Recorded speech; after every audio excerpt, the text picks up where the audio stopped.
Hello everyone, ये chapter number 6 है। इसके अंदर हम people's resistance before 1857 against the British, इसके बारे में हम जानेंगे।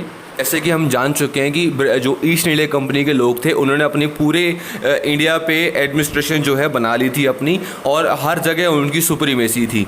ठीक है, तो अंग्रेज़ों ने हमें ना ही सिर्फ इकोनॉमिकली एक्सप्लॉइट करा बल्कि और अदर रीजंस भी थी जिनकी वजह से हम लोगों ने इनको रेजिस्ट करना शुरू कर दिया था।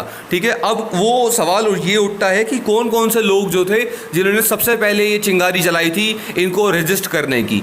कहा जाता है कि जो ब्रिटिश रूल था वो एलियन रूल के नाम से जाना जाता था, क्योंकि ये कभी हमारे साथ फ्रेंडली रहे ही नहीं है। इनका काम सिर्फ हमें लूटना ही रहा है, हमें एक्सप्लॉइट करना ही रहा है, हमारे जो ट्रेड है, हमारे यहाँ की जो हेरिटेज है उनको उजाड़ना ही रहा है। तो इस चैप्टर में हम उस चिंगारी की बात करेंगे जिसका नतीजा जो था वो था ग्रेट इंडियन रिवोल्ट ऑफ 1857। तो अब बात आती है कि हम वो जो वर्ग था, जो पीपल्स थे, वो कौन थे जिन्होंने सबसे पहले रेजिस्ट करा था इसको। तो पीपल में अगर हम देखते हैं तो आते थे peasants, artisans, tribals, ruling classes जो भी एक्टिव हैं या डिस्पोजेस्ट हो गई हैं, मिलिट्री पर्सोनल्स जो कंपनी में है, या फिर जो डीमोबिलाइज्ड सोल्जर्स हैं हमारे एक्स रूलर्स के, साथ साथ रिलीजियस लीडर्स जो हिंदू और मुस्लिम के थे, ये सारे जो है एकजुट हुए और खड़े हुए अपने इंटरेस्ट को प्रोटेक्ट करने के लिए। अब जितने भी ये लोग हैं इन्होंने विद्रोह तो करा है, लेकिन कभी कभी तो इन्होंने अकेले करा है, सेपरेटली करा है, और कभी कभार ये एक साथ भी देखने को मिले हैं। इन सबके देखें अगर हम मजबूरियां, तो पीजेंट से शुरू करते हैं। पीजेंट जो है किसान मजदूर वगैरह वाली जो जनजाति है, ठीक है, इनके साथ इतना ज़्यादा बुरा हो रहा है, इनको भुखमरी झेलनी पड़ रही है, इतने ज़्यादा टैक्स ले रहे हैं अंग्रेज़ लोग कि ये क्या करें। ना ये रिवोल्ट नहीं करेंगे तो क्या करेंगे, ऐसे तो मर जाएंगे ये लोग। ठीक है, और ज़मींदारी सिस्टम हटा दिया गया है। क्यों हटा दिया गया है? ताकि जो है अब जो टैक्स दिया जाएगा वो कोई मिडल मैन नहीं होगा बीच में, वो सिर्फ क्या कहते हैं किसानों और सीधा अंग्रेज़ों को दिया जाएगा। तो ज़मींदारों का भी जो है रोज़गार वो यहाँ ख़त्म हो जाता है। अब अगर हम आर्टिशियंस की बात करते हैं तो आर्टिशियंस के जो प्रोडक्ट हैं, जो कला है, वो कौन लेगा, उनको कौन पेमेंट देगा? या तो ज़मींदार लोग देंगे, नोबल्स देंगे, या फिर जो एरिस्टोक्रेसी देगी, जो रूलिंग क्लासेस है वो देंगी। ना ही ये जो रूलिंग क्लास है ना ये पैट्रोनाइज कर रही है, ना ज़मींदार के पास इतना पैसा है कि वो इनको पैट्रोनाइज करे। तो आर्टिशियंस का रोजगार भी जो है यहाँ पर खत्म होता दिख रहा है। ठीक है, अब बात करते हैं अगर हम ट्राइबल्स की, तो ट्राइबल्स बेसिकली क्या है कि अंग्रेज़ों का ना मेजर कंट्रोल जंगल पे हो गया था। क्यों? वहाँ पर से शेर की खाल वगैरह जो है, आइवरी वगैरह, ये सब जो है ट्रेड होती थी। अब इसलिए उन्होंने जितने भी ट्राइब्स थे जंगल में जो रहते थे उनको भगाना शुरू कर दिया। ट्राइब्स कहते हैं कि जंगल जो है हमारा घर है, अगर हम यहाँ नहीं रहेंगे तो हम कहाँ रहेंगे। तो यहाँ से भी रिवोल्ट शुरू हो गया। फिर हम बात करते हैं मिलिट्री पर्सोनल्स की, तो अब इतना युद्ध हो रहा है क्योंकि भाई कंट्रोल तो ब्रिटिशर्स के पास है, तो युद्ध हो नहीं रहा, तो आर्मी की वहाँ पे जरूरत नहीं पड़ रही, तो आर्मी को जो रोज़गार है वो भी नहीं मिल पा रहा है इस वजह से। और जो रूलिंग क्लासेस है उनका तो रूल रहा ही नहीं है, क्योंकि अंग्रेज़ लोगों ने सारी चीज़ें अपने अंदर अनेक्स कर ली है, तो अंग्रेज़ों का रूल चल रहा है वहाँ पर। राजा महाराजों नवाब जो भी है इनके पास फंडिंग वगैरह नहीं है, तो ये प्रीस्ट अपने मौलवियों को, ये भी मंदिरों का मेंटेनेंस वगैरह ये कैसे करेंगे। ठीक है, तो रिलीजियस लीडर्स जो है यहाँ पर इकोनॉमिकली भी जो है सफ़र कर रहे हैं। तो यही कुछ रीजंस हैं सबकी अपनी अपनी, जिसकी वजह से जो resistance towards the British administration शुरू हो चुका था। ठीक है, हालांकि अगर हम उस टाइम पे यूनिफाइड रहते, अपनी एकता दिखाते, तो 1857 का रिवोल्ट हम जीत जाते और उस टाइम पे ही ब्रिटिश का जो राज था वो ख़त्म हो चुका होता। लेकिन हालांकि ऐसा हुआ नहीं। क्यों? क्योंकि हम कहते थे कि हम तो यहाँ के हैं, हम वहाँ के हैं, हम उस घराने के हैं, हम वैसे घराने के हैं, हम मुग़ल हैं, हम हिंदू हैं। कोई ये नहीं कहता था कि हम भारतीय हैं। अब इस रेजिस्टेंस की एक प्रॉब्लम ये थी कि जो रेजिस्टेंस हो रहा है ये अलग अलग जगहों पे अलग अलग टाइम पे हो रहा है और अलग अलग लोग ही कर रहे हैं यहाँ पर, मतलब यहाँ पर यूनिटी नहीं है। ठीक है, जैसे अगर हम बात करें तो बनारस की 1810 में सबसे पहले एजिटेशन होता है बनारस में। क्यों? हाउस टैक्स के रिलेटेड। कॉलोनियल सरकार जो थी वो हाउस टैक्स बहुत ज़्यादा लगा रही थी। उसके बाद 1814 में सॉल्ट ड्यूटी टैक्स के ऊपर होता है सूरत राइट्स। सूरत में दंगे होते हैं, सॉल्ट ड्यूटी के ऊपर होते हैं। फिर उसके बाद बरेली में पुलिस टैक्स और म्यूनिसिपल टैक्सेस के ऊपर होता है 1816 में। तो ये कई सारे एग्जाम्पल हैं इन अर्बन मूवमेंट्स के। हालांकि इनकी कॉमन इंटेंशन नहीं है, ये सब अपनी अपनी रीजंस की वजह से आए हैं, लेकिन एक कॉमन ऑब्जेक्ट ज़रूर है, वो है ब्रिटिशर्स। अब हम आगे देखते हैं तो ज़मींदार लोगों का भी हक छीना गया था, तो वो भी इनके साथ जुड़ गए, इन आर्टिशियंस के साथ, इन शॉपकीपर के साथ, ये जो गरीब लोग हैं इनके साथ। तो यहाँ से ये सब जो मैंने आपको बताया, ये कुछ एग्जांपल थे जो अर्बन मूवमेंट्स के जो 1857 के पहले हुए थे। अब ये जो पीपल रेजिस्टेंस है ना, ये इस ऑथर के अकॉर्डिंग जो है 4 हिस्सों में बटी हुई है। पहला है सिविल रिबेलियन, दूसरा है ट्राइबल की अपराइजिंग्स, और तीसरा है पीजेंट का मूवमेंट्स, और चौथा है मिलिट्री रिवोल्ट्स। तो हम एक एक करके जो है ये सब देखते हैं अब। लेकिन इन सब को पढ़ने से पहले हम ये देख लेते हैं कि जेनेसिस क्या था पीपल रेजिस्टेंस का। तो अगर हम प्री कॉलोनियल रूल की बात करते हैं, तो जिस टाइम हमारे रूलर्स थे, हमारे ऑफिशियल्स थे, तो क्या लगता है क्या वो टैक्स नहीं लेते थे? क्या उस टाइम पर हमारे किसानों की जो हालत थी वो बिल्कुल सही थी? जी नहीं, वो भी टैक्स लेते थे, वो भी अपना ऐशो आराम करते थे। पर वो क्या करते थे कि वो जो ऐशो आराम, जो अपनी लग्जरी लाइफ जीते थे ना, उससे वो इंडिया की इकोनॉमी जनरेट करते थे, वो पैसा बाहर नहीं भेजते थे। तो अगर कोई आर्टिशन वगैरह अपनी पेंटिंग वगैरह ला रहा है, कोई कवि अपनी कविता ला रहा है, कोई कुछ भी अपना परफॉर्मेंस दे रहा है, कुछ टैलेंट दिखा रहा है, तो राजा जब खुश होता था तो वो उनको पैसे दे देता था कि लाओ तुमने बहुत अच्छा काम करा, ये करा वो करा। तो जो भी वो उसने पैसा उड़ाया राजा ने उस टाइम पर, वो इंडिया में ही उड़ाया है, और उस कैसे कैसे करके वो लोगों तक पहुंच जाता था। ठीक है, लेकिन अंग्रेज़ों का क्या था, वो जितना पैसा वो लेते थे वो सारा का सारा जो है वो इंग्लैंड में दे देते थे। ठीक है, तो यहाँ से सारी चीज़ें जो है वो निकली जा रही हैं, कभी कुछ आ नहीं रहा है यहाँ पे, इकोनॉमी तो यहाँ पर बिल्कुल जनरेट हो ही नहीं रही है। तो एक तरह से टंकी से पानी बार बार निकला ही जा रहा है, कभी टंकी को भरा जा नहीं रहा था यहाँ पे। तो जब रूलर्स थे तब हालत थोड़ी सी बुरी थी, लेकिन जब अंग्रेज़ आ गए तो बुरी से बदतर हो गई थी वहाँ की हालत, हमारे देश की हालत। ठीक है, तो कोई बंदा ऐसा था नहीं जो उनके ग्रीवियंसेस को सुने, जो उनको अटेंशन दे, जो उनकी प्रॉब्लम्स को सुलझा पाए। और कंपनी तो सिर्फ और सिर्फ रेवेन्यू एक्सट्रैक्ट करने के लिए बनी थी कि हमें कुछ मतलब नहीं तुमसे, तुम बाढ़ में जाओ, हमें बस पैसा चाहिए और हम अपना पैसा बनाएंगे। तो इसी वजह से कॉलोनियल लॉ बने थे, जुडिशरी सेफगार्ड हुई थी, किस लिए? ताकि उनका जो इंटरेस्ट है वो बचा जा सके। ये जो लैंडलॉर्ड, ज़मींदार, मनी लेंडर हैं, इनका काम क्या होता था कि ये लोग इतना बड़ा लोन लगा देते थे उन किसानों पे कि उनकी ज़िंदगी भी निकल जाए तो भी वो लोन न चुका पाए, उनके बाद जो है उनके बच्चे जो है लोन चुकाएंगे उनका। तो ये बहुत बुरा हाल था यहाँ पर। और जो लॉ बने हुए थे और जो जुडिशरी सिस्टम था, कॉलोनियल लॉ था, वो सब के सब अपना इंटरेस्ट के लिए ही ये लॉ बनाए हुए थे इन लोगों ने। अब आप बताओ, जब ये वाली ऐसी सिचुएशन आती है तो वो लोग कोई क्या करें? लोगों के पास कोई ऑप्शन नहीं है सिवाय अपना आर्म्स उठाए और अपने आप को डिफेंड करे। ठीक है, और अगर हम बात करते हैं ट्राइबल लोगों की, तो ट्राइबल लोगों की भी कंडीशन कुछ डिफरेंट नहीं थी। ये तो अर्बन एरिया में हो रहा था, तो ट्राइबल एरिया का जो हालत थी वो तो इससे भी बहुत बुरी थी। ट्राइबल्स की बात करते हैं तो दो लोग सबसे पहले आते हैं, एक आते हैं ट्रेडर, दूसरा आते हैं लैंडलॉर्ड्स। ट्रेडर्स क्या करते थे कि बाहर से सामान ले आए, जैसे कपड़ा वगैरह ले आए, ठीक है, तो इनको दे दिया और बदले में इनसे जो है इनका जो फॉरेस्ट रिसोर्सेज है, फॉरेस्ट प्रोड्यूस है, वो ले लिए और इनसे सस्ते दामों में लेते थे और इनको महंगा दामों में देते थे। उसके बाद जो लैंडलॉर्ड आए वो उन्होंने बोला कि भाई अगर तुम्हें पैसों की जरूरत है तुम ले लो। उनको तो लग रहा था कि यार बहुत मदद कर रहे हैं, लेकिन ये दोनों जो है धीरे धीरे पता लगा कि ये लोग इनको डेट ट्रैप में डाल रहे हैं जिनसे ये कभी बाहर नहीं आएंगे। फिर आए ब्रिटिशर्स। ब्रिटिशर्स को तो वैसे ही आपको मैंने बताया कि आइवरी चाहिए थी, ट्रेडिंग करनी थी, एक्सपोर्ट करना था हर एक चीज़ को, और रेलवे की लाइन बिछानी थी, जो जंगल काटने भी थे। तो ट्राइबल का जो घर है पूरा का पूरा उजाड़ दिया इन सब ने। मामला जो है एग्रीवेट और वॉयलेंट तब हो जाता है जब ट्राइबल लोगों की जो इंडिपेंडेंट पॉलिसीज थी उनको जो है एनक्रोच करते हैं ये बाहर के लोग, आउटसाइडर्स, जो ये अंग्रेज हैं, ट्रेडर्स हैं, लैंडलॉर्ड्स हैं, ये सब।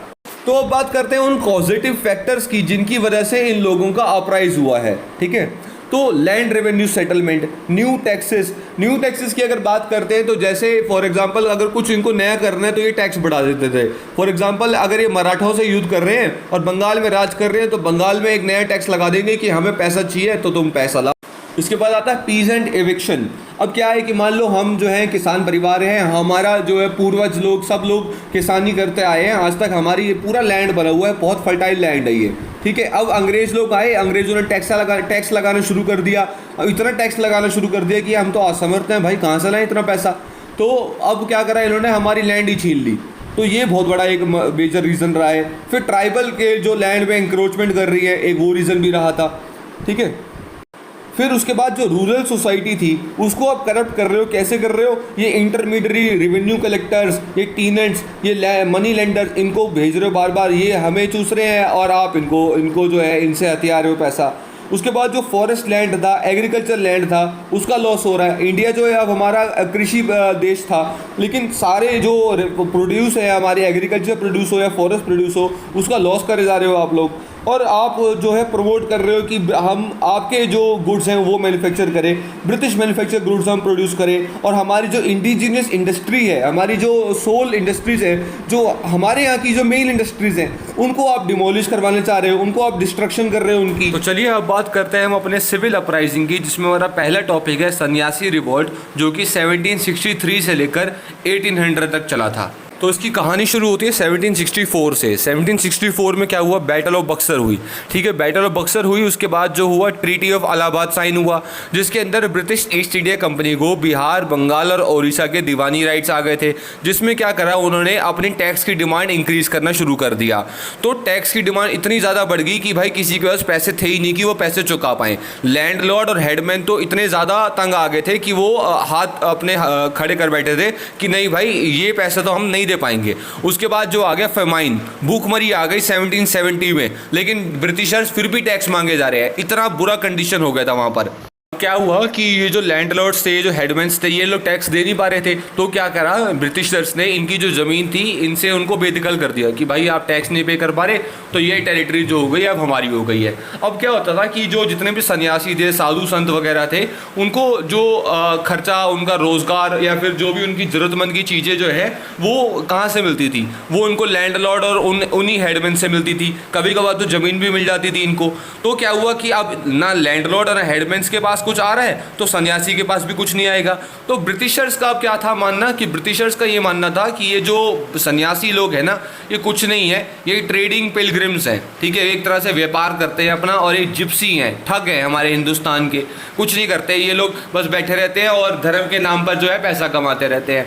इन्होंने क्या करा, जो इनके जो तीर्थ स्थान हैं, जितने भी पिलग्रिम्स हैं, वहाँ पर जाने से इनको रोकने की कोशिश करी। टैक्स लगा दिया कि भाई आप यहाँ जाओगे तो टैक्स लगेगा, वो करोगे तो टैक्स लगेगा। हर जगह टैक्स ही टैक्स चल रहा था इनका।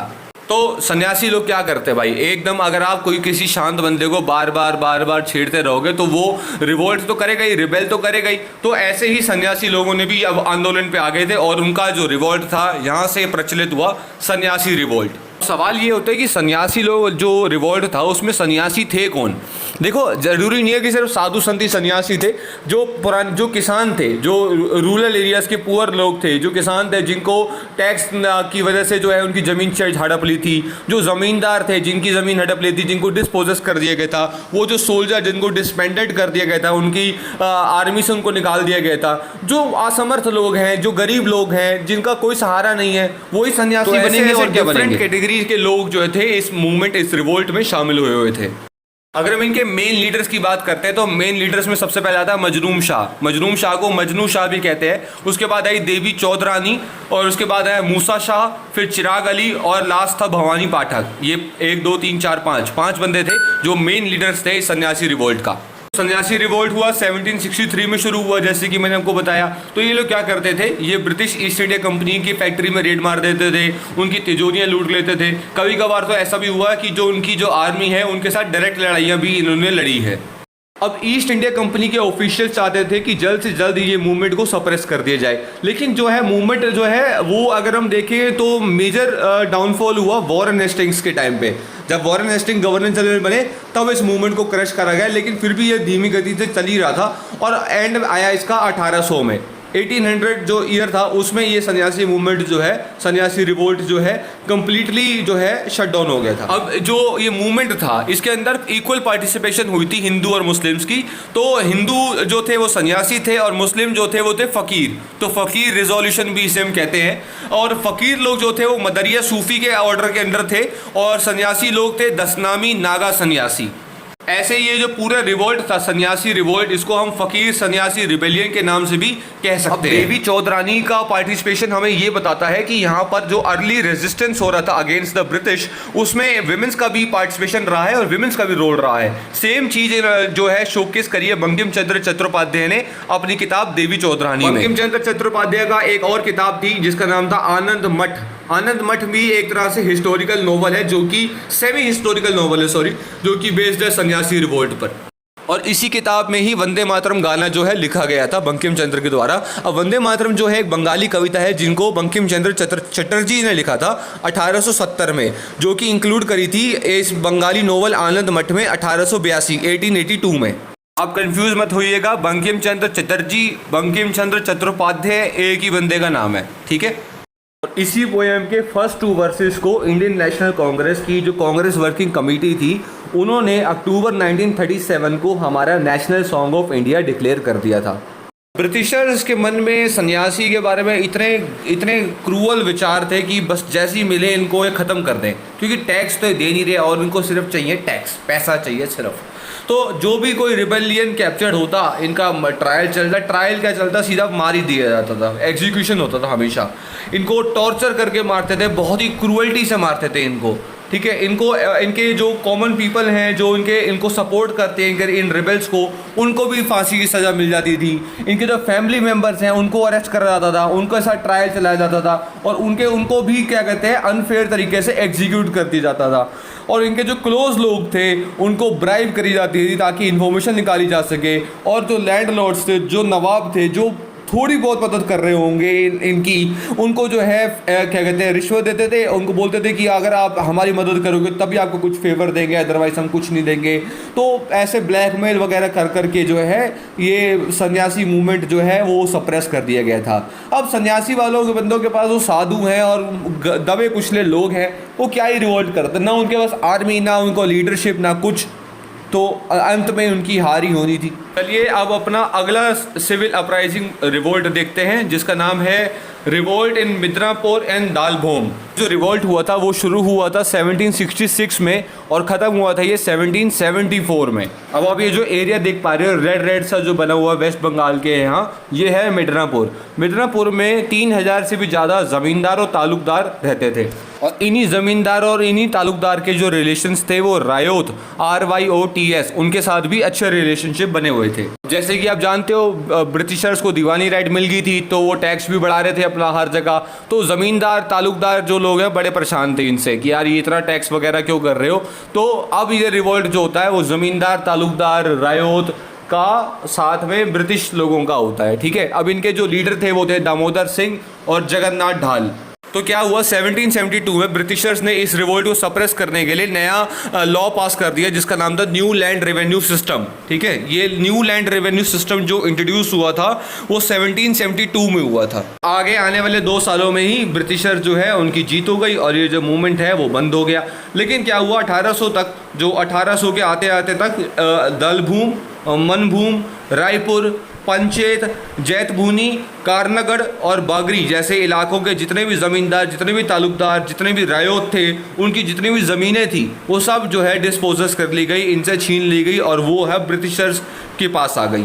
तो चलिए अब बात करते हैं हम अपना रिवोल्ट ऑफ मोमरियाज के बारे में, जो कि 1769 से लेकर 1799 तक चला था अहोम किंगडम में। अब अहोम किंगडम जो है असम का है। असम जो उस टाइम पर था उसमें प्रेजेंट डे बंगाल के इलाके और बांग्लादेश के इलाका भी शामिल थे, ठीक है, ये बात आप याद रखना। और ये जो रिवोल्ट था ये ब्रिटिशर्स के साथ नहीं था, जबकि ये था हायर कास्ट और लोअर कास्ट के बीच में जो अहोम किंगडम में थी। लोअर कास्ट में 2-3 ट्राइब्स थी जो ऊपर उठना चाहती थी, उनमें से 2 ट्राइब के नाम थे चुतियाज और मोरान, ठीक है, मोरन्स नहीं। और तो मोमरिया का जो रिवोल्ट था वो 1769 से शुरू हो गया। ये एक तरह से पोटेंट चैलेंज था क्योंकि अहोम किंगडम के जो निवासी थे, वो जो रूलर्स थे, वो उठना देना चाहते ही नहीं थे। वो चाहते थे कि हमारी पावर बनी रहे और ये लोग जो है नीचे ही रहे, नीचे ही रहे। हालांकि इकोनॉमी जो है धीरे धीरे चेंज हो रही थी, तो धीरे धीरे ये लोग जो है ऊपर उठना शुरू हो रहे थे। इनके एक टीचर थे अनिरुद्ध देवा, जिनकी ये टीचिंग्स को फॉलो करते थे, जो 1553 से लेकर 1624 तक जिनका एक पीरियड रहे। तो भाई जनता जो है वो राजा के अगेंस्ट खड़ी हो गई है, रिबेल पे आ गई है, क्योंकि उनकी राइट्स जो है उनको मिल नहीं रही है, ठीक है। तो अब राजा जो है क्या करेगा, राजा जो है मदद के लिए पुकारेगा। तो अहोम किंगडम का जो राजा है भाग जाता है वहाँ से, क्योंकि जो जनता है वो उसके अगेंस्ट आ गई है, विद्रोह करने पे आ गई है, क्योंकि उनको दबा के रखा जाता है उनके राजाओं के द्वारा, उनके हाई क्लास लोगों के द्वारा, हाई क्लास सोसाइटी के द्वारा, ठीक है। तो अहोम किंगडम का राजा जो है ब्रिटिशर्स के पास आता है हेल्प मांगने, और ब्रिटिशर्स जो है वो मूवमेंट को सप्रेस कर देते हैं। लेकिन मूवमेंट की वजह से अहोम किंगडम की जो स्थिति थी वो इतनी ख़राब हो चुकी होती है, क्योंकि जनता जो है बिल्कुल पसंद नहीं कर रही होती है। तो उसके बाद क्या होता है, 1822 में बर्मा जो है अटैक कर देता है और बर्मा जो है आसाम को ऑक्यूपाई कर लेता है, और आसाम किंगडम का जो सारा रूलिंग थी वो सब खत्म हो जाती है, और अब बर्मीज के ऑक्यूपेशन में आ जाता है ये असम, ठीक है। उसके बाद फिर फर्स्ट बर्मा वॉर होता है, ब्रिटिशर जो है बर्मा को ऑक्यूपाई करते हैं, वो हमने पहले पढ़ लिया है। तो इसकी कहानी शुरू होती है 1781 से। सिविल अपराइजिंग हुई थी गोरखपुर, बस्ती और बरेच में, जो कि उत्तर प्रदेश में है अभी। इकोनॉमिकली एक्सप्लॉयटेशन हो रहा था फार्मर्स का, जो बहुत ज़्यादा एक पीक जो है उसको पार कर गया था, ठीक है। तो वैरेन हेस्टिंग क्या चाहते थे? वैरेन हेस्टिंग चाहते थे कि जो हमारा जो वॉर एक्सपेंस हुए हैं, जो हमने लड़े थे मराठाओं और मैसूर के साथ, उनमें जो हमारा जो खर्चा हुआ, जो नुकसान हुआ, उसकी भरपाई करी जाए। तो अपने को बहुत पैसा चाहिए। तो पैसा कहाँ से आएगा? टैक्स के जरिए आएगा। टैक्स बढ़ाओ, टैक्स लो, रेवेन्यू कलेक्ट करो, कुछ भी करो, पैसा चाहिए बस। तो इन्होंने मेजर अलेक्जेंडर हैने को अपॉइंट कर दिया था इजारादार की तरह। इजारादार कौन होता है? इजारादार होता है रेवेन्यू फार्मर, जो कलेक्टर होता है, जो रेवेन्यू कलेक्ट करता है फार्मर्स वगैरह से, वो इजारादार है, ठीक है। इजारा क्या है? एक तरह से टैक्स है। टैक्स कलेक्टर जो हो गए मेजर अलेक्जेंडर हैने बन गए हैं। अब 1778 की बात है, हैने ने जो है एक तरह से सीक्रेटली ये काम कर रहे थे, तो इजारा बन गए थे वो। क्या कहते हैं, उन्होंने इजारा सिक्योर करना शुरू कर दिया था गोरखपुर और बैरेज का, और अमाउंट था कि 22 लाख रुपए एक साल के अंदर अंदर लाने कुछ भी करके। बहुत ज़्यादा बड़ी रकम थी। किसानों के पास कहाँ था इतना पैसा? तो किसान जो थे, ये जो लोकल पीजेंट्स हैं, लेबर्स हैं, और बहुत ज़्यादा तंग आ गए थे। तो इन्होंने रिवोल्ट करना शुरू करा। इन्होंने क्या करा कि जो भी बंदा इनसे पैसा मांगने आता था ना, उनको ये घिरा करते थे और उनको मार देते थे। तो हालांकि सीक्रेट मिशन चल रहा था, सीक्रेट एक्सपेरिमेंट चल रहा था। देख रहे थे कि कितना ज़्यादा मनी जो है एक्सेसिबल हो सकता है इस प्रैक्टिस से, क्योंकि वरना हम ज़मींदार को भी बोल सकते थे, पर ज़मींदार जो है अपना कमीशन भी खाते हैं। तो इन्होंने सोचा कि वॉरेन हेस्टिंग्स सोचा कि ऐसे ही हम ही ज़मींदार बन जाते हैं और हम ही सीधा पैसा इकट्ठा कर लेंगे। तो अब लड़ाइयाँ शुरू हो गई थी, तो छुपके मार दिया जाता था इनको, जो भी टैक्स कलेक्ट करने आता था, जो भी रेवेन्यू कलेक्ट करने आता था। तो फिर क्या हुआ, वॉरेन हेस्टिंग ने मेजर अलेक्जेंडर हैने को सर्विस से निकाल दिया। तो बस यही कहानी है छोटी से सिविल अपराइजिंग की। तो फिर भी इनको बाद में सप्रेस कर दिया। अब धीरे धीरे अब क्या कहा, चलो ठीक है, थोड़ा टैक्स कम दे देना, कोई चक्कर नहीं है। शुरू करते हैं राजा विजयनगरम का रिवोल्ट, जो कि 1794 में हुआ था। बेसिकली आपको बताता हूँ, ये जो दो सर्कल दिख रहे हैं आपको, जो पिंक कलर का हाईलाइटेड है वो है विजयनगरम, और इससे साइड में है विशाखापट्टनम, ठीक है। ये नॉर्दर्न सरकार का पूरा इलाका था। यहाँ पर फ्रेंच लोगों का भी कब्जा था और ईस्ट इंडिया कंपनी के लोगों का भी कब्जा था। तो ईस्ट इंडिया कंपनी चाहती थी कि भाई फ्रेंच लोगों को भगाया जाए। तो उसके लिए क्या करा उन्होंने, उसके लिए जो नेबरिंग टेरिटरीज हैं उनको उनसे बात करने की कोशिश करी, कि आप उनको मिलाने की कोशिश करी, ताकि जो है फ्रेंच लोगों को हटाया जा सके। तो ये गए नेबरिंग टेरिटरी में विजयनगरम की, और विजयनगरम के राजा थे आनंदा गजापति राजू, ठीक है। उन्होंने इनसे बात करी और उनको बोला कि यार हम ना आपस में संधि कर लेते हैं और फ्रेंच को हरा देंगे, उसके बाद जो भी हिस्सा होगा वो मिल बांट के ले लेंगे। तो आनंदा गजापति राजू को बात रास आ गई, तो उन्होंने अंग्रेजों का साथ दिया और मिलकर जो है लड़ाई करी और फिर फ्रेंच लोगों को हरा दिया। और उसके बाद जो है अब ट्रीटी के मुताबिक जो है हिस्सा जो है बराबर में बंटना था, लेकिन अंग्रेज तो अंग्रेज हैं, तो वो धोखा दे गए, सारी शर्तों से मुकर गए, उल्टा पैसा और मांगने लग गए आनंदा गजापति राजू से। तो आनंदा गजापति राजू जो है अब चिंतित हो गए, अब क्या कर सकते थे। अगर फ्रेंच का साथ दिया था तो हो सकता है कि कुछ थोड़ी बहुत जीत मिल जाती इनको, कुछ बदले में मिल जाता, लेकिन इन्होंने साथ दिया था अंग्रेजों का। वैसे ट्रीटी के अकॉर्डिंग जितने पैसे देने थे उन्होंने दे दिए थे, लेकिन अंग्रेज लोग तो फिर भी और मांग रहे थे, तो इतने पैसे तो थे नहीं। हालांकि उनकी जो है अब डेथ हो जाती है, ठीक है, नेचुरल डेथ होती है, कोई लड़ाई वड़ाई नहीं होती। अब उसके बाद जो है गद्दी पे आते हैं विजयनगरम के नए राजा चिन्ना विजय राम राजू आते हैं। अब इनका क्या होता है, इनको बोला जाता है कि भाई लाओ पैसे लाओ। तो उन्होंने लगा कि कौन सा पैसे, हमारे कोई पैसे नहीं बनते आपको देने के लिए। अब यहाँ पर क्या था कि कुछ डॉक्ट्रिन ऑफ सब्सिडरी अलायंस जैसा भी था। उन्होंने बोला कि अगर पैसे नहीं है तो अपनी फोर्स को जो है तुम डिसमेंटल कर दो। विजय राम राजू कहते हैं कि नहीं, मैं नहीं अपनी आर्मी को छोड़ने वाला, ना ही मैं तुमको पैसे देने वाला, तुम जो कर सकते हो कर लो। 1793 में राजा को कैप्चर कर लिया, तो उनको बोला कि तुम्हें पेंशन दे देते, तुम निकलो यहाँ से, तुम क्यों अपना ये वॉर करना चाहते हो। तो वो नहीं माने। फिर बैटल ऑफ पद्मनाभा होती है। बैटल ऑफ पद्मनाभा जो है, पद्मनाभम नाम की जगह है विशाखापट्टनम में, ठीक है, मॉडर्न आंध्र प्रदेश में है वो। वहाँ पर युद्ध होता है और 10 जुलाई 1794 को ये लोग हार जाते हैं। और अंग्रेजों की साइड से होते हैं कर्नल पेंडरगास्ट होते हैं। और अब जो है विजयनगर जो है कैप्चर कर लेते हैं ब्रिटिश, और अब नए जो गवर्नर बन जाते हैं, नए ज़मींदारी सिस्टम आ जाता है ब्रिटिशर्स के हाथ में। और उस टाइम पर जो गवर्नर था मद्रास का वो थे सर चार्ल्स ओकले। उनके बिहाफ पर जो है कर्नल पेंडरगास्ट जो है वो उन्होंने ये बैटल लड़ी थी। तो अब बात करते हैं रिवोल्ट ऑफ धुंधिया, बेदनूर में जो हुई थी 1799 से लेकर 1800 तक। अब ये धुंधिया कौन था? धुंधिया वाघ बेसिकली एक मराठा एडवेंचरर था, ठीक है। उसने क्या करा, टीपू सुल्तान के बाउंड्री में घुस जाता था, वो रेड करता था, लूटता था, मिलिट्री अटैक्स भी कर लेता था, ठीक है। तो एक बार क्या हुआ कि टीपू सुल्तान ने उसको कैप्चर कर लिया, उसको इस्लाम में कन्वर्ट करके उसको जेल में डाल दिया। 1799 में धुंधिया वाघ को जेल में डाल दिया गया था, ठीक है। लेकिन हम देखते हैं कि मैसूर जो है वो कोलैप्स हो जाता है जब बैटल ऑफ सेरिंगापट्टनम होती है, ठीक है, 1799 के अंदर। ये 4th एंग्लो मैसूर वॉर में जो है टीपू सुल्तान की हार हो जाती है। अब जो है धुंधिया वाघ जो है जेल से बाहर आ जाता है। तो इस टाइम पर दुश्मन जो उसका है वो टीपू सुल्तान नहीं है, वो अब अंग्रेज़ है। धुंधिया वाघ की एक खास बात ये थी कि वो किसी की गुलामी नहीं सह सकता था, वो इंडिपेंडेंट बनता था। तो अब वो अंग्रेज़ों की गुलामी भी नहीं सहेगा। देखना धुंधिया वाघ अब क्या करता है। धुंधिया वाघ जो है बाकी सारे जो भी रूलर्स थे जो इंडिपेंडेंट होना चाहते थे टीपू सुल्तान के शासन के बाद, तो उनको इकट्ठा करता है, उनको क्या कहते हैं, इन्फ्लुएंस करता है कि अंग्रेज़ों के ख़िलाफ़ लड़ाई करो, ये लोग हमारे लिए अच्छे नहीं हैं, ये हमारे दुश्मन हैं, इन्होंने टीपू सुल्तान को हराया है, तो ये आपको भी नहीं छोड़ेंगे। ऐसे वो मोटिवेट करके उनको अपनी तरफ खींच लेता था। अब लड़ाई शुरू हो जाती है अंग्रेज़ों और धुंधिया वाघ की। 1799 में अगस्त में जो है लड़ाई शुरू होती है और ये हार जाता है।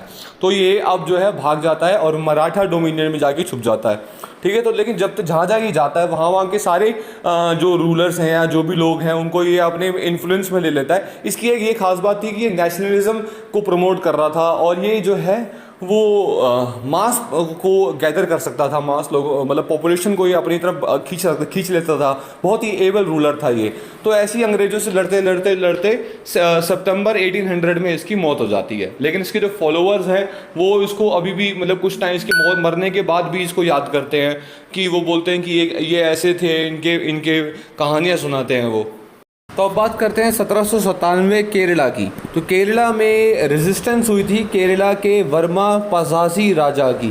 पझासी PAZHASSI पझासी राजा, ठीक है। इनको हम केरला शिमहैम भी कहते थे, केरला शिमहैम। ये लॉइन ऑफ केरला, साइची राजा, de facto head of Kottayam. Kottayam basically Malabar region में है केरला के अंदर। तो ये डी फैक्टो हेड है वहाँ के। ये मतलब इतने बड़े पर्सनैलिटी थी इनकी, बेसिकली केरला के सिंघम थे ये। अब क्या होता है 1792 में होता है 3rd Anglo Mysore war. East India English company जो थी वो कहती है कोट्टयम के राजा से कि यार आप जो है हमारे साथ हाथ मिला लो और मैसूर के लड़ाई में हमारी मदद करो, बदले में हम आपको जो है इंडिपेंडेंट स्टेट देंगे, आप भी राज करना, हम भी राज करेंगे, मिलके राज करेंगे। तो फिर भाई कोट्टयम के राजा जो पझासी राजा थे उन्होंने उनकी बात मान ली और फिर जो है जंग में साथ दिया। इंग्लिश लोग जो है वो जंग जीत गए। टीपू सुल्तान जो है हार गया था और टीपू सुल्तान की जो टेरिटरी थी वो अंग्रेज़ों ने कैप्चर कर ली। अब क्या ट्रीटी के अकॉर्डिंग तो ऐसा होना चाहिए था कि भाई कोट्टयम जो है इंडिपेंडेंट स्टेट रहता और जो वहाँ के जो राजा थे वो वहाँ का रूल करते। लेकिन अंग्रेज़ तो अंग्रेज़ हैं, आपको पता ही है, फिर धोखा दे दिया उन्होंने। अब वो उनकी जो है पझासी राजा की कोट्टयम जो टेरिटरी थी उसको भी एनेक्स कर लिया। और उसके बाद क्या हुआ, उसके बाद जो है राजा हटाकर, जो पझासी राजा था उसको हटाकर वीर वर्मा को जो है, जो उनके नेफ्यू थे, उनको अपॉइंट कर दिया as a raja of Kottayam. अब जो वीर वर्मा थे वो बेसिकली पपेट रूलर थे और जो केरला की जो आवाम थी वो पझासी राजा को मानती थी ज़्यादा, अपना राजा ही मानती थी वो, उसके अलावा बेसिकली और किसी को मानती नहीं थी। लेकिन फिर भी क्या कहते हैं रह रही थी। तो क्या हुआ, वीर वर्मा को बोला गया भाई टैक्स इकट्ठा करो, पैसा लाओ इनसे। तो वो क्या करता, तो वो टैक्स बढ़ा देता और पैसे लाने की कोशिश करता, जिसकी वजह से जो वहाँ के पीजेंट्स वगैरह थे वो विद्रोह करने लग गए। तो वो सारे जो है पझासी राजा के पास गए मदद मांगने की, भैया आप हमारी मदद करो, आप ही तुम्हारे राजा हो असली। तो वो जो है अब उसके पास ऑप्शन कोई बचा नहीं, तो फिर उसने लीडरशिप संभाली उसकी और अब जो है अंग्रेज़ों के खिलाफ उसने जंग छेड़ दी। तो अब जो जंग हुई थी वो गुरिल्ला वॉरफेयर हुआ था, ठीक है, बहुत बढ़िया वॉरफेयर करा। अब सवाल ये होता है कि गुरिल्ला वॉरफेयर ही क्यों करते हैं। देखो आपको पता ही है कि यार अंग्रेज़ों की जो अंग्रेज़ों की जो आर्मी है वो बहुत ही स्ट्रॉन्ग है, बहुत ही डिसिप्लिन्ड है। तो इनको डायरेक्टली हराना ये थोड़ा सा मुश्किल काम है। तो अंग्रेज़ों को लगा कि यार यहाँ पे यार इन्वॉल्व करके ना कुछ फ़ायदा नहीं मिलेगा, कुछ खामा काम का झगड़ा है। तो उन्होंने क्या करा, पीस ट्रीटी जो है वो साइन कर ली पझासी राजा के साथ। तो 1797 में जो है पीस ट्रीटी साइन हो गई थी। क्योंकि यार उनको पता था कि यार ये जो किसान लोग हैं इन्हीं को अगर हम मार देंगे तो फिर टैक्स किससे आएगा, और जब यही लोग रेडी नहीं है हमारे साथ देने के लिए तो फिर यहाँ से पैसा आएगा कैसे। तो पीस ट्रीटी साइन होगी 1797 में, लेकिन फिर दिक्कत फिर से आ गई जब दोबारा से वॉर शुरू हुआ 1800 में। तो अब क्या है, फोर्थ एंग्लो मैसूर वॉर हो चुका होता है जिसमें टीपू सुल्तान की डेथ हो जाती है और कई सारी टेरिटरियाँ जो है ब्रिटिशर्स एनेक्स कर लेते हैं। उसमें एक टेरिटरी होती है वायनाड नाम की। पजासी राजा कहते हैं ये टेरिटरी हमारे एंशियंट लोगों की टेरिटरी है, ये टेरिटरी हमें दे दो, ठीक है। वो बोलते हैं तुम कहाँ से आ गए, तुम कौन हो, तुम्हारा क्या मतलब बनता है, ये हमारी टेरिटरी है, हम रखेंगे इसको। तो अब जो है एक तो मेन रीज़न ये भी हो गया। दूसरा रीज़न क्या था कि इनकी पीस ट्रीटी तो बन गई है लेकिन जो रिलेशन थे वो अभी भी ख़राब थे। वो जो ब्रिटिशर्स थे फिर भी जो है ज़्यादा से ज़्यादा टैक्स लगा रहे थे, कंडीशंस जो है फिर भी ख़राब ही थी। तो अब ये क्या करता है, ये पजासी राजा जो है अलग अलग कम्युनिटीज़ को कंसोलिडेट करने की कोशिश करता है। तो केरल में जो एक बड़ी कम्युनिटी थी नायर कम्युनिटी, और उसके बाद मैपिलास थे जो इनका भी काफ़ी नाम सुना होगा आपने, मैपिलास, नायर, और तीसरे हैं पठान्स। इनको जो है एक तरह से कंसोलिडेट करने की कोशिश करता है ये। साथ ही साथ अब जो टीपू सुल्तान जब मर गया तो उसकी जो आर्मी बची थी वो तो अनएम्प्लॉयड हो गई। तो अब उन्होंने क्या करा, उन्होंने भी इनका साथ दे दिया। तो एक बड़ी ऑर्गेनाइजेशन बना ली थी इसने, ठीक है, अंग्रेज़ों से युद्ध करने के लिए। तो बहुत ही बहादुरी से लड़े थे ये। 5 साल जो है युद्ध चला था। उसके बाद क्या हुआ, ये जो पजासी राजा है इनकी ना मृत्यु हो गई। तो इनकी जब मृत्यु हो गई तो उसके बाद जो धीरे धीरे रिबेलियन जो था वो कम होता गया और ब्रिटिशर्स की जीत हो गई। तो ये थी इनकी स्टोरी। अब अगला बढ़ते हैं, वो अपना सिविल रिबेलियन जो अवध में हुआ था उसके बारे में बात करते हैं। अब बात करते हैं अवध के बारे में जो 1799 में सिविल रिबेलियन हुआ था। बेसिकली क्या होता है देखो, वजीर अली खान जो है 4th नवाब बनते हैं अवध के। कैसे बनते हैं, ब्रिटिशर्स की हेल्प से बनते हैं और सितंबर 1797 में इनको गद्दी पे बिठा देते हैं। लेकिन ये चाहते हैं कि मैं अपने हिसाब से रूल करूँ ना कि अंग्रेज़ों के हिसाब से। और अंग्रेज़ कहते हैं हमने तुमको बनाया है, अब तुम हमारी बात मानोगे। तो ये नहीं मानते तो इनको हटा दिया जाता है। और इसके बाद जो है इनके अंकल सदात अली खान 2 बन जाते हैं नए रूलर। वज़ीर अली खान को जो है इस बात का बड़ा गुस्सा आया कि भाई मेरे को हटा के तुमने इनको सदात अली खान 2 को बना दिया नया रूलर। तो मैं बहुत ज़्यादा गुस्से में हूँ। तो ब्रिटिशर ने कहा एक काम कर, अपना निकल ले यहाँ से, तू बनारस चले जाओ और वहाँ से तुम पेंशन वगैरह पे रहना। तो वो पहुंच तो गए बनारस, लेकिन अभी भी गुस्सा बहुत था, खून बहुत खोल रहा था उनका। तो उन्होंने क्या करा, वहाँ के जो रेजिडेंट थे, British resident George Frederick Cherry, ठीक है, उनको उन्होंने खाने पे बुलाया बेसिकली कि आओ सर खाना वाना खाते हैं। तो जैसे ही वो आए तो उनका कत्ल कर दिया, साथ में कुछ यूरोपियन और मार दिए। बनारस के जो मैजिस्ट्रेट थे उनको भी मारने चले गए वहाँ पर, और पूरा जो है उनका जो ऑफिस है, जो वहाँ बिल्डिंग है, उसके चारों तरफ घेराबंदी कर ली। तो वहाँ पर वक्त रहते ब्रिटिशर आ गए, अदरवाइज़ तो मैजिस्ट्रेट साहब की भी जान चली जाती। तो ये जो टाइम था, इस टाइम को बोला गया था मैसेकर ऑफ बनारस। बेसिकली क्या हुआ कि अब अंग्रेज़ों को भी मार दिया है, यूरोपियंस को भी मार दिया है, और जो मैजिस्ट्रेट है जिनका नाम था सैमुअल डेनिस, इनको भी ये मारने पहुँच रहे थे। तो लेकिन हालांकि बच गए वो। अब जो वज़ीर अली खान था उसकी ना फ़ौज काफ़ी बढ़ गई थी, 1000 लोगों की उसने फ़ौज जमा कर ली थी, उसके काफ़ी फॉलोवर्स थे। तो अब लेकिन अंग्रेज़ों की आर्मी तो बहुत ही ज़्यादा डिसिप्लिन्ड है, बहुत ही ज़्यादा ऑर्गेनाइज्ड है, इनकी नहीं है। तो इनके हार गए। तो वज़ीर अली खान जो है भाग जाता है, क्योंकि भाई ख़तरा होता है उसको कि उसकी जान ले लेंगे ये अंग्रेज़ लोग, मार डालेंगे उसको। तो फिर ये जो है जयपुर भाग जाता है। अब जयपुर के जो राजा थे उनका नाम था प्रताप सिंह, ठीक है। आर्थर वेलेस्ले ने इनको चिट्ठी दी कि भैया आपके यहाँ आ गया वज़ीर अली खान, इनको जो है हमारे यहाँ भेज दो, इन्होंने हमारे बंदों को मारकर यहाँ पर आपकी शरण ले ली है। अगर प्रताप सिंह उनको एक्स्ट्राडाइट कर देते, उनको वहाँ से निकाल देते और अंग्रेज़ों को सौंप देते तो भाई उसकी जान चली जाती। तो यहाँ प्रताप सिंह जो जयपुर के राजा थे उन्होंने रखी 2-3 शर्तें। तो पहली शर्त ये थी कि भाई ना तो इसको फांसी दी जाएगी, और दूसरी शर्त थी ना तो इसको बांध के हथकड़ी लगा के फैटिश करके नहीं रखा जाएगा उसको, ठीक है। तो ना हैंग करा जाएगा ना फैटिश करा जाएगा। तो दिसंबर 1799 को वज़ीर अली खान को सौंप दिया गया, उनको कलकत्ता रखा गया फोर्ट विलियम्स में। मई 1817 में फोर्ट विलियम्स में इनकी मृत्यु हो गई। तो यहाँ पर इनका चैप्टर हो गया क्लोज। तो चलिए अब बात करते हैं गंजम और गुनसूर की, ठीक है। गंजम और गुनसूर जो गंजम डिस्ट्रिक्ट है बेसिकली नॉर्थर्न सरकार्स में आता है, ये आंध्र प्रदेश के आसपास का इलाका है। नॉर्थर्न सरकार की बात करें तो हमने अभी विजयनगरम की बात करी थी, और ये भी देख लिया कि अंग्रेज लोग जो थे उन्होंने धीरे धीरे करके नॉर्थर्न सरकार पे पूरा कब्जा कर लिया था। ठीक है। तो गंजम डिस्ट्रिक्ट में ना एक इलाका है गुमसूर नाम का।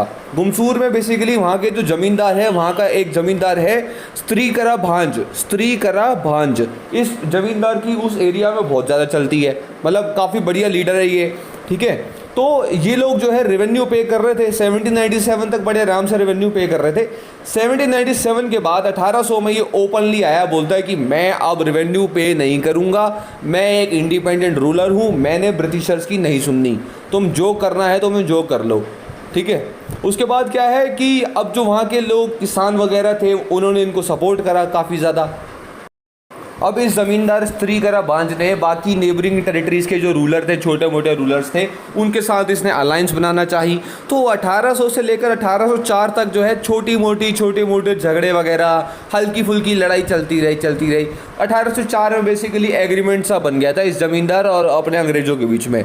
लेकिन आगे हम देखते हैं कि इसका बेटा था धनंजय भांज जो है वो धीरे बड़े होते जा रहे थे और पावरफुल होते जा रहे थे कुछ ना कुछ करके। तो ये जो धनंजय भांज थे इनको भी नफरत थी अंग्रेज़ों से, तो उन्होंने कहा कि डैडी जी अब आप बैठ जाओ, अब आपका टाइम जो है वो चला गया, अब मैं जो हूँ आता हूँ और मैं इनके साथ बदला लूँगा।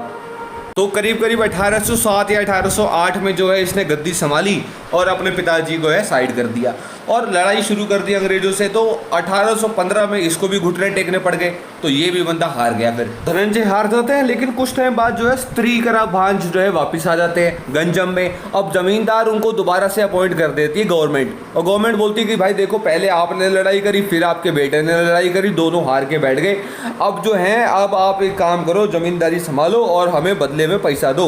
अब जो स्त्रीकरा भांज थे थोड़े बूढ़े हो गए थे, लड़ाई से असमर्थ थे, तो कोशिश करी पैसा लाने की, लेकिन इतना पैसा तो ला नहीं सकते क्योंकि अंग्रेज़ों की जो डिमांड होती है वो बहुत एक्सेस में होती है। तो स्त्रीकरा भांज देखते हैं कि उनका बेटा जो है धनंजय भांज अभी बहुत पॉपुलर है इस जगह पे, ठीक है। तो वो बोलते हैं कि मैं जो है अपना ज़मींदारी सिस्टम से त्यागता हूँ और मेरा बेटा जो है अब मेरी जगह संभालेगा गद्दी।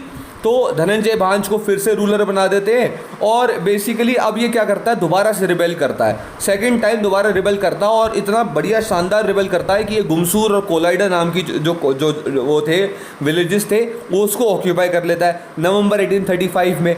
तो अब ब्रूसल आता है, ठीक है, ब्रिटिश जो गवर्नर ब्रूसल है वो आते हैं और कहते हैं कि भाई ऑर्डर दे देते हैं, जिसको मारना है मारो, जो बढ़िया रिबेल करो।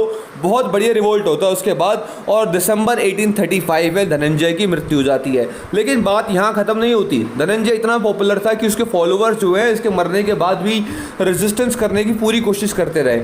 और एंड में क्या हुआ, एक मेजर जो बंदा था फॉलोअर में, दोरा बिसाई, ठीक है, दोरा बिसाई की मौत हो जाती है फरवरी 1837 में। और वहाँ से ये जो पूरा मूवमेंट था, पूरा रिबेलियन था, पूरा रेजिस्टेंस था, वो ख़त्म हो जाता है। तो अब बात करते हैं पालामऊ अपराइजिंग की। पालामऊ रेजिस्टेंस 1800 से लेकर 1802 तक चला था। पालामऊ जो है झारखंड का एक डिस्ट्रिक्ट है जो पहले तो थोड़ा सा बड़ा था, ठीक है, जब अब तो डिस्ट्रिक्ट बन गया ये, लेकिन पहले इसका एरिया जो था थोड़ा बड़ा था। इसके जो राजा थे, राजा विश्वनाथ राय, उनकी मौत हो गई थी 1783 में। उसके बाद जो राजा बने थे वो बने थे चूरमन राय। चूरमन राय बेसिकली एक पपेट रूलर थे। अंग्रेज लोग जो कहते थे वो वैसा ये करते थे। तो अंग्रेज लोगों ने बोला कि भाई पैसा चाहिए, पैसा ला के दो, तो इन्होंने टैक्स बढ़ा दिए। तो वहाँ के जो टीनेंट्स थे, एक बेसिकली एक और मतलब टीनेंट्स और पीजेंट्स को बहुत ज़्यादा दिक्कतें आ रही थी, तो जनता जो है विद्रोह पर आ गई। तो वहाँ एक कम्युनिटी थी चीरो कम्युनिटी। चीरो कम्युनिटी जो है जब विद्रोह पे आई तो चीरो इंसरेक्शन हो गया 1800 में।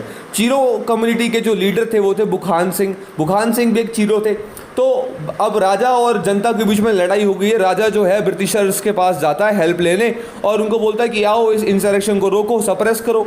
तो जितने टाइम में ब्रिटिशर्स आते हैं उतने टाइम तक तो इनकी जो प्रॉपर्टीज़ हैं उनको तहस नहस कर देते हैं चीरो कम्युनिटी वाले। इनका एडमिनिस्ट्रेशन भी बड़ा ख़राब हो जाता है और इनकी ऐसी स्थिति आ जाती है कि बैंकरप्ट होने वाले होते हैं। तो ब्रिटिशर जब आते हैं तो ये अपना एक कॉलोनल होता है, कॉलोनल जोन्स, ठीक है, वो 2 साल रहते हैं पालामऊ में और सरगुज में। सरगुज और पालामऊ में रिबेलियन छिड़ा होता है, तो वहाँ पर सप्रेस करने की पूरी कोशिश करते हैं। उसके बाद क्या होता है, 1802 में जो है बुखान सिंह की मौत हो जाती है और बाद में जो है उसके बाद ही ये इंसरेक्शन जो है ये भी ठंडा हो जाता है। सरगुजा जो है बेसिकली छत्तीसगढ़ में है। हालांकि जब ये उस टाइम की बात करें तो पालामऊ और सरगुजा काफ़ी बड़े थे, तो इनकी बाउंड्री जो है आपस में मिलती थी। तो अब बात करते हैं पॉलीगर रिवोल्ट के बारे में। पॉलीगर रिवोल्ट जो है 1795 से लेकर 1805 तक चला था। तो अब सवाल ये होता है ये पॉलीगर थे कौन, तो इसका बैकग्राउंड जान लेते हैं पहले।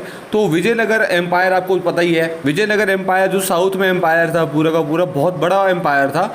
ये 1336 में इस्टेब्लिश हुआ था, ठीक है। इनके अब से सबसे ज़्यादा जो ग्रेटेस्ट रूलर थे विजयनगर एम्पायर के वो थे श्री कृष्णदेवराय, ठीक है। श्री कृष्णदेवराय जो है 1502 से लेकर 1529 तक उन्होंने रूल करा था और काफ़ी ज़्यादा बढ़िया रूल करा था उन्होंने। अब श्री कृष्णदेवराय ने अपने एम्पायर को एफिशिएंट बनाने के लिए उसको 3 हिस्सों में बांट दिया। पहला हिस्से का जो सेंटर बना था मदुराई, दूसरे का बना थंजावुर और तीसरा बना जिंजी।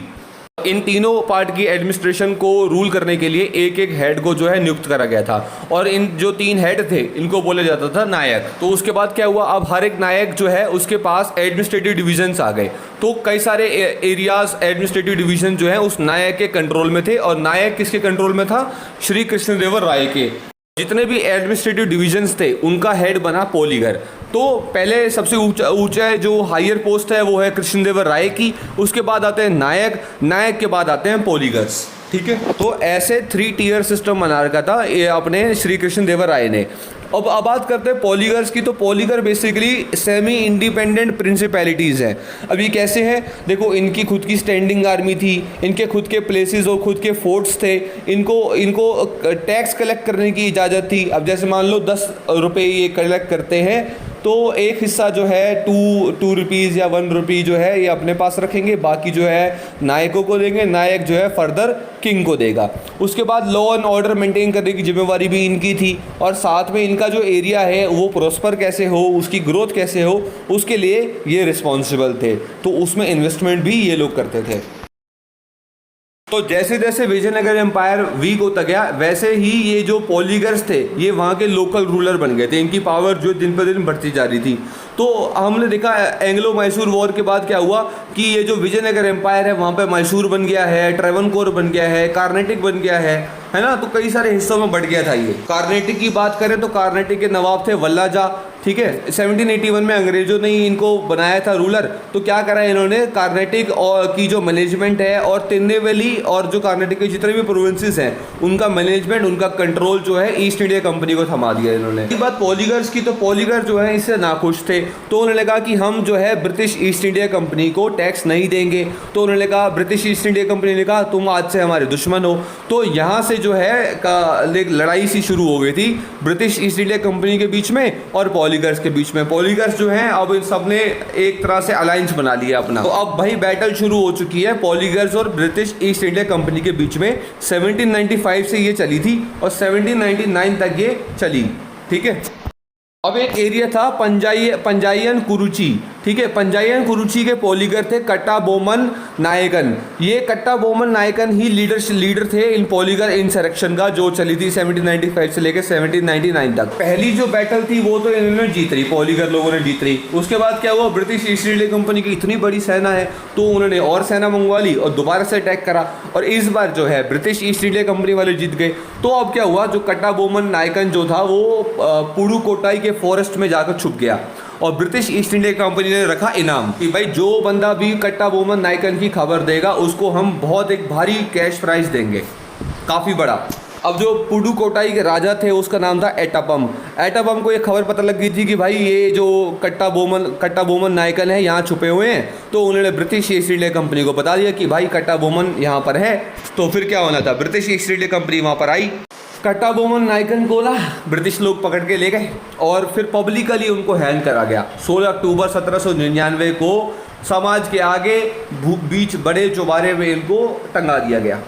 बाकी पॉलीगर्स का क्या हुआ, तो दूसरे पॉलीगर थे सुब्रमण्य पिल्लाई, इनको भी साथ में लटका दिया कट्टा बोमन नायकन के साथ ही। अब दूसरे रिबल थे एक सौंदर्य पंडियन, इनको ब्रूचली बहुत बुरी तरह इनका कत्ल करा गया और बाकी जितने भी प्रोमिनेंट पॉलीगर्स थे उनको या तो जेल में डाल दिया गया या तो उनको भी मार दिया गया था। और ऐसे पॉलीगर रिवोल्ट का जो फर्स्ट फेज था वो एंड हो गया था। तो अब क्या होता है, फरवरी 1801 में जो बाकी बचे पॉलीगर्स थे जिनको जेल में डाला हुआ था वो वो पालमकोटा फोर्ट से एस्केप होकर भाग निकले और उसके बाद जो है सेकंड बैटल शुरू होती है पॉलीगर्स और अंग्रेजों के बीच में। पॉलीगर्स जो है जब वहाँ से भागे तो उन्होंने आसपास के जितने भी फोर्ट वगैरह थे उनको कैप्चर कर लिया, और एक और जो मेजर फोर्ट था वो था टूटीकोरिन। टूटीकोरिन बेसिकली तमिलनाडु में एक फोर्ट सा एक जगह सी है, वहाँ पर भी इन्होंने इनको कैप्चर कर लिया था। ब्रिटिश ईस्ट इंडिया कंपनी क्या करती है, British east India company reinforcement भेजती है अपनी मालाबार से।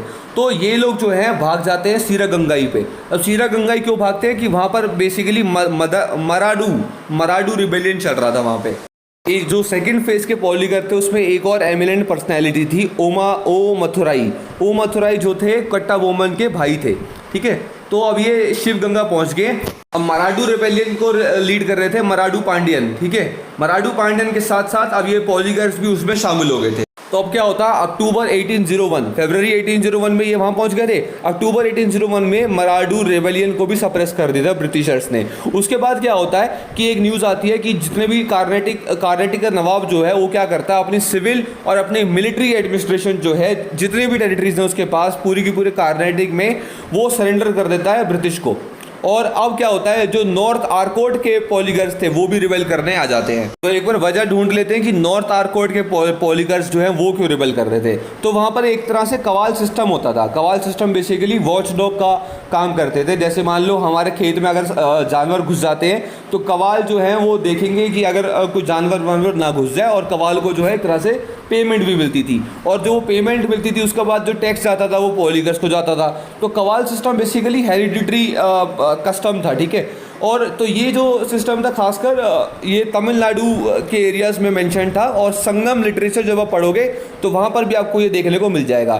तो पॉलीगर्स का जो भाई ये टैक्स वगैरह जो इनसे आ रहा था वो छूट गया, तो वहाँ से ये रिबेल करना शुरू कर देते हैं। और पॉलीगर जो है उसके बाद 1803 से लेकर 1805 तक ये मूवमेंट चला, और 1805 में ब्रिटिशर्स ने पॉलीगर्स जो नॉर्थ आर्कोट के थे उनको भी सप्रेस कर दिया था। तो जो भागे हुए पॉलीगर्स थे वो भी पकड़े गए, जो नॉर्थ के पॉलीगर्स थे वो भी सप्रेस हो गए, सारे पॉलीगर्स का खात्मा हो गया। और अब बेसिकली अब जो पॉलीगर बचे थे, नाम के जो पॉलीगर बचे थे वो कहाँ अपने एक लोकल रूलर बन चुके थे। और अब ब्रिटिशर्स के आने के बाद जो है वो मामूली से एक बस रेंट कलेक्टर, जमींदार या लैंड लॉर्ड बन के रह गए थे। ये थी पॉलीगर्स रिवोल्ट की कहानी, पॉलीगर रेजिस्टेंस, पॉलीगर रिवोल्ट, कुछ भी कह लो आप। तो अब बात करते हैं भिवानी अपराइजिंग के बारे में। भिवानी जो है हरियाणा का एक बड़ा डिस्ट्रिक्ट है, ठीक है। और इसकी जो अपराइजिंग हुई थी वो 1809 में हुई थी। इसमें कुछ ज़्यादा नहीं हुआ था। जाट लोगों ने क्या करा था, अंग्रेजों पे हमला बोल दिया था। बाद में वो भिवानी के फोर्ट वगैरह में जाके छुप गए थे, अपना सारा सप्लाई वगैरह अपने उन्होंने वहाँ पर जमा कर ली थी। तो अंग्रेजों को थोड़ा टाइम लगा सप्रेस करने में ये कहते हैं रेजिस्टेंस को। और फोर्ट की एक खास होती है कि फोर्ट में आप छुप जाओ तो आप लोगों को टाइम लगता है कि भाई उसको पूरा का पूरा हम अटैक करने पे, उसको पूरा का पूरा कॉन्कर करने में ना। तो इस वजह से थोड़ा बहुत टाइम लगा ब्रिटिशर्स को। बाकी वो जो मामला था, जो क्या कहते हैं रेजिस्टेंस था, वो रुक गई थी। तो अब बात करते हैं थम्पी रिवोल्ट के बारे में, जो कि 1808 से लेकर 1809 तक चला था। भाई यही रीज़न थी टैक्स वगैरह की। क्या हुआ कि ट्रेवनकोर में है बेसिकली थम्पी, तो वहाँ पर जो है जो वहाँ की किंग था उनकी सोवरेनिटी छीन ली गई थी। डॉक्ट्रिन ऑफ सब्सिडरी अलायंस लग गया था, ठीक है। सब्सिडरी अलायंस लगने के बाद जो है आपको पता ही है ब्रिटिश रेजिडेंट बन जाता है आपके एरिया में, जो बहुत इंटरफेरेंस करते हैं। आपकी सोवरेनिटी तो नाम की होती है, बस रहती ही नहीं है कुछ भी, क्योंकि ब्रिटिशर जो है बार बार इंटरफेरेंस करते रहते हैं। अब ब्रिटिशर्स को जो उनकी डिमांड होती है, उनको जो पैसा चाहिए होता है वो बहुत ज़्यादा चाहिए होता है। एक टाइम तक कोई भी रूलर जो है उनकी ऐसी स्थिति आ जाती है कि वो नहीं दे पाते हैं पैसा। तो क्या होता है कि भाई जो ट्रेवनकोर में जो राजा था, वो राजा जो है वो बहुत डरता था, पपेट रूलर था बेसिकली। तो वो क्या करता था, वो बोलता था कि जैसे अंग्रेज कह रहे हैं वैसा वैसा कर लो। लेकिन कुछ लोग ऐसे भी थे जो बहुत ज़्यादा ब्रेव थे और जो चाहते थे कि इंडिपेंडेंस मिले। तो ऐसी एक जो थम्पी के प्राइम मिनिस्टर थे वो थे वेलू थम्पी, ठीक है। वेलू थम्पी ने प्रोक्लेमेशन करा। प्रोक्लेमेशन कहाँ करा? कुंद्रा में करा। कुंद्रा एक जगह है ट्रेवनकोर में। वहाँ उन्होंने बोला अपने वहाँ के जो लोग हैं कि भाई अपने अपने हथियार उठा लो, ये अंग्रेज लोगों से लड़ना है हमने, ये अंग्रेज लोगों से हमें डर डर के नहीं रहना। अब कब तक हम पैसा देते रहेंगे? तो जो है इन्होंने अपनी आर्मी वगैरह इकट्ठी कर ली। लेकिन क्या हुआ कि यार जो किंग है वो किंग तो डरपोक है, किंग जो है अपना पपेट रूलर है। तो वो किंग जो है अपनी स्टेट को छोड़कर कंपनी के साथ मिल जाता है। अब कंपनी के साथ मिल जाता है, प्राइम मिनिस्टर है ये बंदा, ये जो वेलू थम्पी है, ये क्या कर लेगा? तो ये जो है इसको लड़ने की कोशिश करता है, छोटी सी आर्मी होती है, लेकिन ये इतना वो इसका सेल्फ रिस्पेक्ट और सेल्फ एटीट्यूड इतना बड़ा होता है कि ये अंग्रेज़ों की गुलामी सहन करना नहीं चाहता, और एंड में जो है खुद को मार देता, खुदकुशी कर लेता है कि भाई अंग्रेज़ों के हाथ गुलामी नहीं सहनी, जीना है तो खुल के जीना है, इंडिपेंडेंट रहना है और सॉवरेन रहना है, किसी के गुलाम नहीं बनना हमने। तो ये बहुत बड़ा ब्रेव लीडर होता है एक तरह से वेलुथम्पी वहाँ का। अगर वहाँ का किंग थोड़ा बहुत सपोर्ट करता तो हो सकता था इसको शायद सुसाइड ना करना पड़ता। तो ऐसे यूनिटी हमारे इंडिया में कभी रही ही नहीं है। कोई हर जगह देख लो अपने अपने जो है अपने अपने ही दुश्मन बन रहे हैं, तो ब्रिटिशर्स का क्या ही कहना। बात करते हैं बुंदेलखंड रिवोल्ट के बारे में, जो 1808 से लेकर 1812 तक हुआ था। अब बुंदेलखंड का जो इलाका है वो उत्तर प्रदेश और मध्य प्रदेश के बीच में जो ये कवर एरिया है ये बुंदेलखंड है, ठीक है। सेकंड एंग्लो मराठा वॉर जब हुआ था तो उस टाइम पर जो ये बुंदेलखंड का इलाका है सारा का सारा ये ब्रिटिशर्स ने कैप्चर कर लिया था, और इसके पास था बंगाल प्रोविंस। तो बंगाल प्रोविंस के अंदर इसको क्या कहते हैं प्रेसिडेंसी में रखा गया था, और यही था इसमें मेन काम की टैक्स बनाना है, पैसा बनाना है यहाँ से भी। इस इलाके में लोग रहते थे बुंदेलाची, ठीक है। कई सारे मतलब फोर्ट्स बने हुए थे यहाँ पे, कई सारे बुंदेलाची रहते थे। और क्या हुआ कि अब जो कॉलोनियल टेंडेंसी आई है तो नई सरकार किसी को भी पसंद नहीं आ रही थी, तो अलग अलग लोगों ने अलग अलग टाइम पर रेजिस्टेंस करा था यहाँ पे। सबसे पहले रेजिस्टेंस करा था लक्ष्मण दावा ने। लक्ष्मण दावा जो है किलेदार फोर्ट के कमांडर थे, अजगर फोर्ट के थे बेसिकली, इनकी पहचान इनके फोर्ट से ही थी। तो लक्ष्मण दावा को जो है अंग्रेज सरकार ने परमिट करा था कि आप जो है अपने फोर्ट को रिटेन करके रख सकते हो 2 साल के लिए। और 2 साल के बाद जो है लक्ष्मण दावा ने बोला कि यार मुझे और अभी जो है अपने फोर्ट को रखना है, मैं अपने फोर्ट के बिना रह नहीं सकता। तो फिर अंग्रेज़ों ने मना कर दिया, तो इन्होंने रेजिस्टेंस करी और 1808 में इनको हथियार अपने डालने पड़े, ठीक है। तो उसके बाद जो है अगली रेजिस्टेंस आती है किलेदार ऑफ कलंजर, जो कि दरिया सिंह है। दरिया सिंह को भी सप्रेस कर दिया था अंग्रेज़ों ने, 1812 में उसको सप्रेस कर दिया था। लेकिन जो मेजर थ्रेट आया था वो आया था मिलिट्री एडवेंचरर जिसका नाम था गोपाल सिंह। गोपाल सिंह जो है सबसे बढ़िया रेजिस्टेंस अभी बुंदेलाचियों में उनका ही था, ठीक है। गोपाल सिंह के अंकल जो थे उनको राजा बना रखा था अंग्रेजों ने, जो बात जो है गोपाल सिंह को बिल्कुल पसंद नहीं थी। गोपाल सिंह के साथ उनकी आवाम भी थी, तो कई सालों तक गोपाल सिंह जो है अंग्रेजों को चकमा देता रहा। तो अंग्रेजों को लगा यार बुंदेलखंड के जो लोग हैं ना बार बार एक एक करके जो है रिवोल्ट कर रहे हैं और हमारे इतना सरदर्दी सी हो रही है। तो उन्होंने क्या करा, एग्रीमेंट बनाने की कोशिश करी, इकरारनामा बनाया इन्होंने बुंदेलखंड के लोगों के साथ, बुंदेलाचियों के साथ, ठीक है। तो इकरारनामा में बोला कि आप जो है हमारे खिलाफ जो है कोई रिवोल्ट वगैरह कोई रेजिस्टेंस नहीं करोगे, हम आपको जो है लिमिटेड राइट्स देंगे, थोड़ा छोटा मोटा टैक्स वगैरह आप भी रख लेना। तो उसके बाद जब ये कॉन्स्टिट्यूशनल इंस्टीट्यूशन बन गया इनके बीच में, जो कॉन्ट्रैक्ट बन गया इनके बीच में, तो उसके बाद जो है कोई रिवोल्ट वगैरह देखने को यहाँ मिला नहीं। तो बस यही आपको बुंदेलखंड के बारे में जानना था। अब आगे बढ़ते हैं अपन। तो अब बात करते हैं परला की मेडी आउटब्रेक के बारे में, जो 1813 से लेकर 1834 तक चली थी। तो जो परला की मेडी है वो गंजम डिस्ट्रिक्ट के वेस्टर्न बॉर्डर में सिचुएटेड था, अब जो है ओडिशा में है वो, ठीक है। वहाँ पर जो रेजिस्टेंस आई थी वो ज़मींदार और राजाओं से आई थी। तो कंपनी ने जब गंजम को एक्वायर करा तो जो परला की मेडी के जो राजा थे वो थे राजा नारायण देव। राजा नारायण देव जो थे वो ढंग से काम नहीं कर रहे थे, कंपनी की मतलब कंडीशंस का पालन वगैरह नहीं कर रहे थे, तो रेजिस्टेंस हो गई थी। तो रेजिस्टेंस हो गई। अब ब्रिटिशर्स ने कॉलोनल पीच को जो है वहाँ भेजा था अपनी रेजिस्टेंस को सप्रेस करने के लिए, और नारायण देव जो है उनको डिफीट हो गई थी उनकी बेसिकली। उसके बाद जो है उनके बेटे गजपति देव उनको बनाया गया नया राजा। अब गजपति देव को लग रहा था कि यार ऐसे तो हम ब्रिटिशर्स को जो है फेस नहीं कर पाएंगे, तो उन्होंने क्या करा, उनके भाई वगैरह और अपने फादर वगैरह को सपोर्ट करके दोबारा से रिवोल्ट कर दिया, और इस बार जो है रेजिस्टेंस दोबारा से हुई। तो अब क्या हुआ, जो मद्रास प्रेसिडेंसी के जो कमिश्नर थे जॉर्ज रूसल, उनको भेज दिया था। जब हमने विजयनगरम के राजा के बारे में बात करी थी तो भी जॉर्ज रूसल ही आए थे। जॉर्ज रूसल जो है वो कमिश्नर थे, गवर्नर जनरल नहीं थे। ये मैंने अगर पहले कहीं बोला हो तो आप उसको सही कर देना, ठीक है।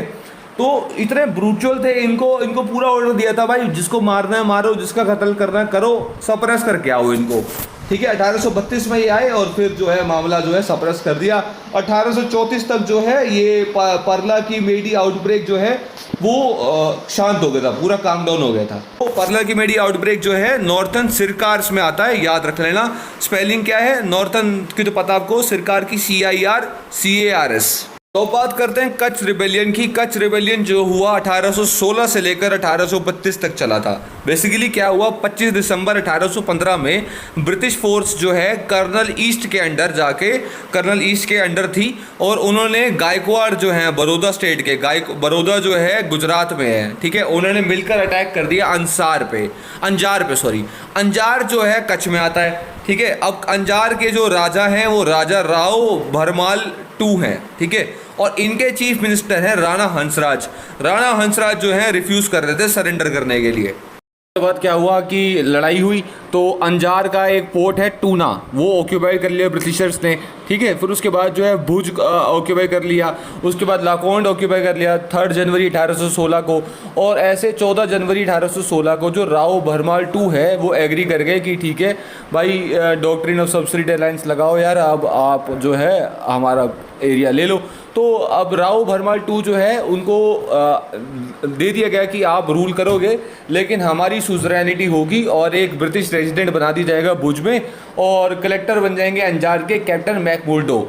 अब जो ब्रिटिश रेजिडेंट बन गया है तो यानी कि पता ही है इंटरनल अफेयर्स में दखलंदाजी जो है ये लोग करने वाले हैं। तो राजा भरमाल टू का मेन सीन क्या चल रहा था कि इनके जो इंटरनल चीफ्स थे वो इनकी बात सुन नहीं रहे थे, और ब्रिटिशर्स जो हैं वो अपनी चलाए जा रहे थे। तो राजा भरमाल टू को लगा कि भाई अंग्रेज़ों को तो हराना पड़ेगा, ऐसे तो बात बनेगी नहीं। तो उन्होंने कोशिश करी कि आसपास के जो भी चीफ्स वगैरह हैं उनके साथ संधि करने की और ट्रूप्स बनाने की, ताकि जो है अलायंस बनाने की, ताकि मिलकर जो है अंग्रेज़ों को हरा सके।